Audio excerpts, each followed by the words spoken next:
belum bisa baca, belum bisa hitung, kok bisa naik kelas? Kayak mana? Jadi Izin Stitch dan menambahkan, tetapi sebelum masuk ke naik kelas, saya bahas dulu tadi, anaknya sudah kelas 6, tapi belum bisa baca dan berhitung. Sedangkan kurikulum Merdeka diterapkan di akhir 2021, berarti lebih kurang 3 tahun ke belakang. Terus 3 tahunnya masih kurikulum lama. Yang mana mau disalahkan? Lanjut. Tidak ada di kurikulum Merdeka itu siswa semuanya naik kelas. Itu tidak ada. Tetapi meminimalisir terjadinya tinggal kelas. Kenapa? Ini perbedaannya. Kalau K13 itu KKM. Contoh ada 4 tujuan pembelajaran di satu mapel ini yang harus dituntaskan siswa. Ini nilainya. Yang nomor 2 ya.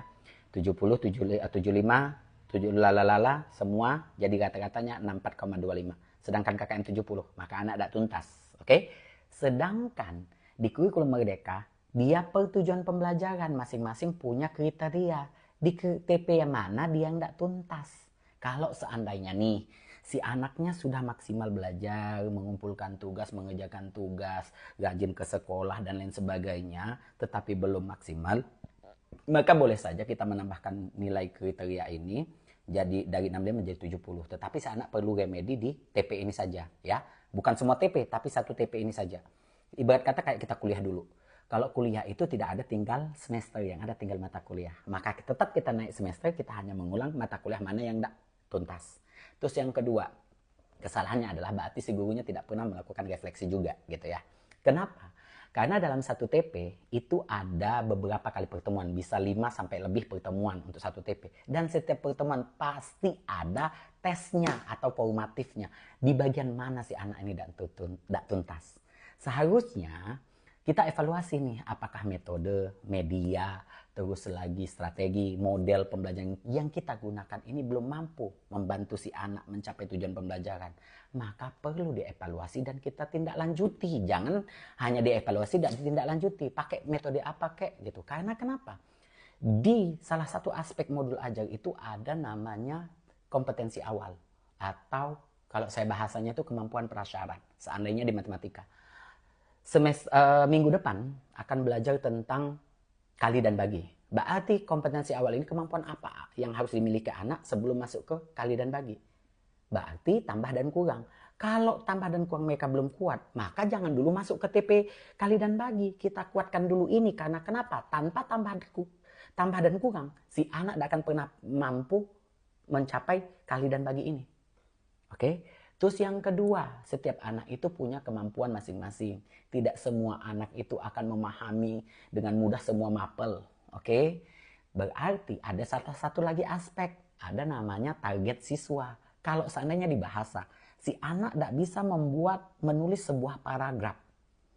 Berarti kita cari dong dari segi kelebihan anak. Contoh, kalau misalkan kita mau hobinya mereka, kita ambil misalkan, yuk silakan coba ceritakan bagaimana apa hobi kalian, kenapa kalian memilih itu. Nah, dipancing dengan yang begitu. Walaupun anak tidak punya kemampuan menulis tadi, tapi dipancing dulu. Sudah mereka menyampaikan, baru tuliskan. Oke? Selanjutnya lagi, kalau seandainya si anak ini jarang ke sekolah, tidak disiplin, tidak mengerjakan tugas, pokoknya tidak adalah, maka wajar sah-sah saja si anak tidak naik kelas. Kalau dinaikkan kelas, apa dong bagi anak yang rajin sudah maksimal belajar, kok sama-sama naik kelas, akhirnya apa? Kecemburuan sosial. Ngapain saya belajar? Oke, di situ ya. Kalau si guru atau sekolah punya data yang valid. Contoh kemarin sekolah dampingan saya. Si anak ini memang jarang ke sekolah, ya, tidak disiplin. Terus lagi tidak terlalu mengerjakan tugas. Sudah dipanggil anaknya, sudah berapa kali pertemuan, masih. Terus lagi ditindaklanjuti dengan menemui orang tua, mengunjungi. Orang tuanya apa? Terserah bu, dia mau belajar mau enggak, mau sekolah mau enggak, bodo amat. Oke?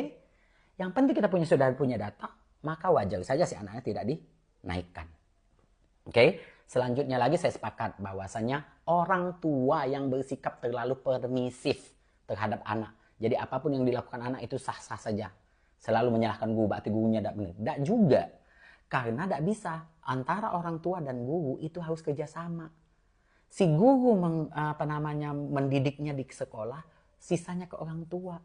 Kalau orang tuanya tidak peduli, jangan harap.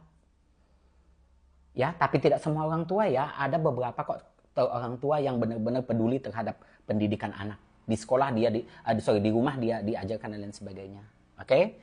Jadi itu terkait dengan penjelasan tidak naik kelas tadi. Jadi salah konsep.